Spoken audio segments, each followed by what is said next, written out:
just because you have a Muslim name doesn't necessarily mean you're actually a Muslim. Like a Muslim is somebody who believes in Allah, His Messenger, and what the Prophet ﷺ came with.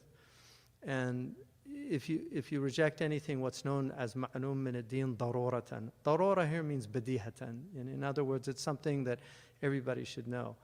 Now, that doesn't really apply to people living in the West, Muslims, because the understanding that the ulama had for that was people who grew up around Islam and grew up around Muslims. And there are certain things that every Muslim knows because they grow up in a Muslim environment. So there could be people now, Muslims, that have Muslim names, or they come from Muslim families. When I lived in Southern California, there was an area where these Bengali farmers came in the 1920s, I think, and there were all these Mexican Americans with names like Lydia Muhammad and Fatima Abid, and they were children of these immigrants or grandchildren, but they were Christians, they were Catholics. So they had lost, I don't know if their parents had been Muslim or not. So, we kind of assume if somebody's from a Muslim country that they're Muslim, but there are now a lot of people even living in Muslim lands that don't really believe in Islam. There are many secular Muslims in all the Muslim countries now. I think the majority of Muslims that live in Muslim countries still do believe in Islam, but there's a lot of confusion. We're living in a time of confusion, and it's very important for people just to not be so trigger happy. There's this kind of desire just to kick people out of Islam very quickly, and people should be careful, because the Prophet ﷺ said that, or was reported to have said that man kaffara muslim faba'a ahaduhuma bil kufri. Whoever says somebody's a Muslim is not a Muslim, one of them is not a Muslim. In other words, because of your making takfir of a Muslim, that can take you out of Islam. And so it's really important. And then in the Siyar A'lam al-Nubala, which is an extraordinary biographical dictionary of scholars up to Imam al-Dhahabi's time, who was a student of Ibn Taymiyyah, rahimahumullah. But he in his chapter on Abu al-Hasan al-Ash'ari, he mentions that Abu al-Hasan al-Ash'ari said in his latter days, لا نكفر أحدا يستقبل قبلتنا ويأكل ذبيحتنا. إنما هي ألفاظ نختلف في تأويلها أو كما قال, something like that, but that's pretty close. That we don't make takfir of anybody who faces our qibla and eats our dhabiha. These are just semantical points that we're differing on. In other words, a lot of the disagreements about Muslims end up being disagreement over what words mean. And so Imam al-Dhahabi, ta'liqan ala hadha al-kalam, adding to what he said there, he says, وَكَذَلِكَ كَانَ شَيْخُنَا ابن تيمية في آخر حياته. And that was the way our Shaykh was at the end of his life. كان يقول لا نكفر من يواظب على الوضوء أو يحافظ على الوضوء. We don't make takfir anybody who's consistent in his wudu, because the Prophet ﷺ said only a believer is consistent in his wudu. So it's not the role of people.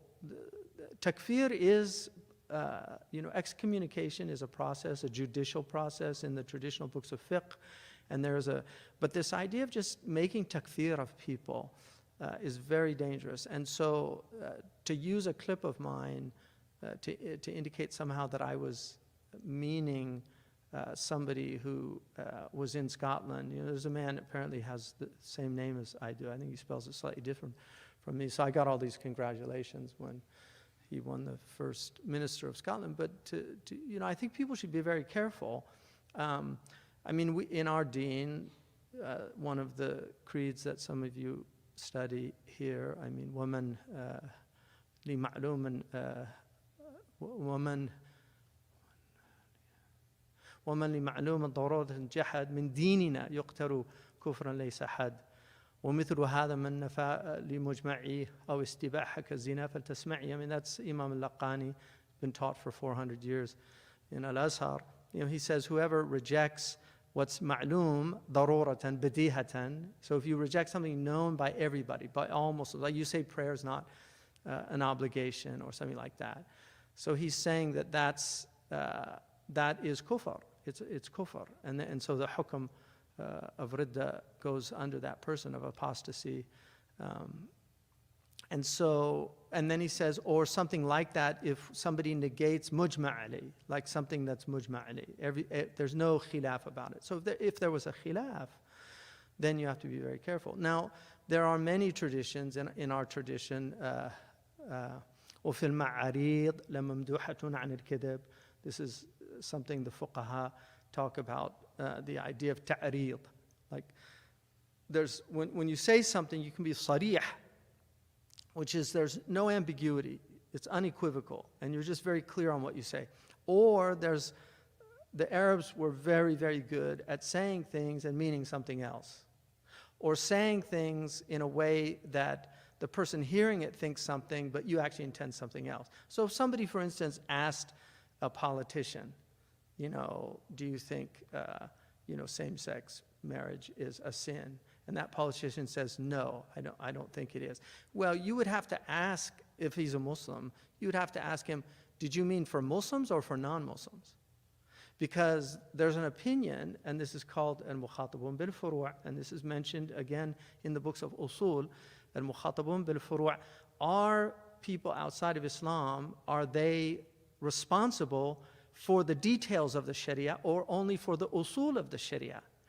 So the majority consider them to be responsible for the whole Sharia, the awamir and the nawahi.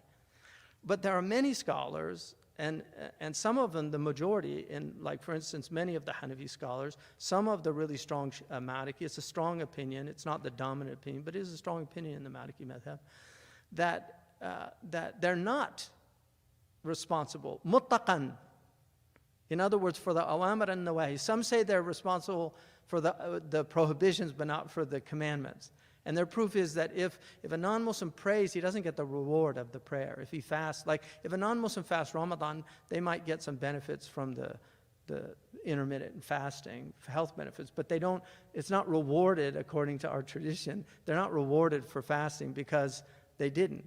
The ones that say that they're responsible, مَا سَرَكُكُمْ فِي سَقَرٍ قَالُوا لَمْ نَكُنْ مِنَ الْمُصَلِّينَ وَلَمْ نَكُنْ نُطْعِمُ الْمِسْكِينَ وَكُنَّا نَخُوضُ مَعَ الْخَائِضِينَ وَكُنَّا نُكَذِّبُ بِيَوْمِ الدِّينِ. So they say, what brought you into hell? And they say, we didn't pray, we didn't pay zakat, and we used to just speak things just inappropriately, and then we rejected the Yawm ad-Din.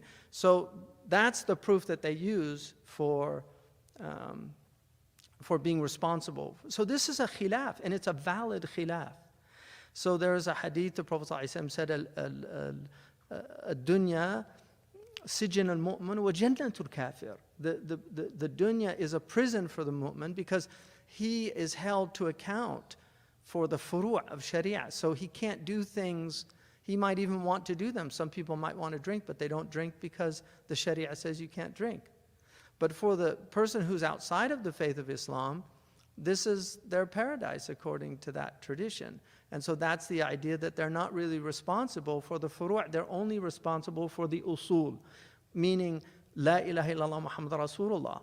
Once they accept that, then the furu', the branches of the Sharia become obligatory. So these are distinctions, they're important distinctions. But my advice to the Muslims is to just be very careful about takfir. It's not an easy thing. And then you can also end up being responsible if a Muslim does something crazy and thinks they're doing some kind of good deed, then you could be responsible. You could have, la qadar Allah, you could have blood on your hands for doing that. It's very dangerous to do these things. I mean, we're not qudat. They say a du'at, la qudat. People that are calling to Islam, they're not judges. We're not judges. To be a judge, those are the people that would have to deal with something like takfir. But one should be very careful about making takfir. And people have made takfir of me, and I just, subhanAllah. I mean, I know I'm a Muslim. Seriously. And, although he's a perennialist, I'm not a perennialist. I've never anywhere, nobody can find anywhere where I've ever said I'm a perennialist. أشققت عن قلبه. I appreciate some of the extraordinary work that people from that group of people have done, because they have done some extraordinary work. So I'm not one to just dismiss good work that's done, but I'm not a perennialist. My belief is that Islam is the final revelation, and it abrogated preceding revelations. That's my belief. And I've always held that belief since I became Muslim. So people say things all the time, and we'll meet on Yawm al-Qiyamah, and good luck. Good luck. We'll meet on Yawm al-Qiyamah, and there's a qantara. There's a place where Muslims are going to have to deal with the things that they did. Because people aren't going to get into Jannah. If you've wronged Muslims, I mean, even the goat has its day. The goat with the broken horn will have its day on the Day of Judgment for being butted by goats that had 2 horns. The one with the broken horns. He'll have his day. Every goat has his day. So I just think it's really important for Muslims to just be very careful. ولا يكون آمنا أو زاجرا إلا ذي في العلم قد تمهر أو قد تبحر وعلم الخلاف والإجماع واتسع اطلاع واتساع. One of the Mauritanians, he said, you can't do amr bil ma'ruf and nahy an munkar until you get deep knowledge, because there's so much khilaf in our community. There's a lot of difference of opinion. So you could see something and think it's a munkar, but it's not a munkar. They're following a valid opinion. And they said about Imam al-Ma'ziri that his knowledge was so vast that he rarely condemned anybody, because he would say, oh, maybe he's on the opinion of so-and-so. And it's very interesting. But there's so many people that just, have tongue will travel. These people that want to go and make takfir of people. And first of all, we're in the West. I think people should just leave people alone. Just do what you're doing. You can say, this is not an Islamic belief. We don't believe this. If somebody says something, you can say, this is not an Islamic belief, and make that clear.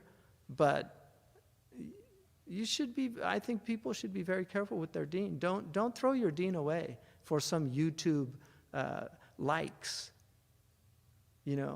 One of the things Imam al-Ghazali says is that the ulama as-su, and he's talking about ulama, he's not even talking about, young boys on the internet trying to get hits, clickbait. He's not talking about those. He's talking about the ulama as-su. These were actual scholars, but they were bad scholars. And he said their hallmark is that they know that the best way to get followers is to condemn and criticize others. That's in you can look it up. It's in the introduction to the Kitab al-Ilm that I did. It's the whole passage that he says. It's a really important point. So he says they know. And that's why if you look, a lot of these people on YouTube, they'll have on their regular, they'll have like 200 views, 1,000 views. But then when they attack somebody who's famous, they call it punching up.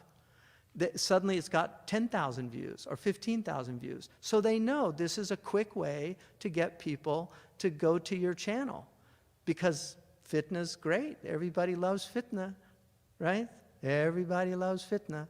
You see Muslims never doing anything, but then when the fitna comes, oh, they're so active. It's like, because shaitan's prodding them. That's all it is. He's got his prodder out, and he's exciting them. So that's my advice, is just, I don't know that person. I've never spoken to them. I don't know what their beliefs are. I don't know, and I have no reason to doubt somebody's Islam. And then if somebody does say something, we're very clear on that. Homosexuality in our tradition is very clearly considered a sin. It's a sin. But is it a sin for people outside of the faith? That's the debate. There is a difference of opinion. So what did somebody intend? I don't know. But just to jump at takfir, I think people should be very careful. Anyway, that's just some advice, take it or leave it. But good luck on the Day of Judgment. That's all I can say, is that the Prophet ﷺ said, a man will speak a word and not give any consideration to it, and it will drag him in the hellfire. That word, la yulqi laha bala. He just won't give he'll just say it. It's like it's no big deal. No, you should be very, very wary about what you say.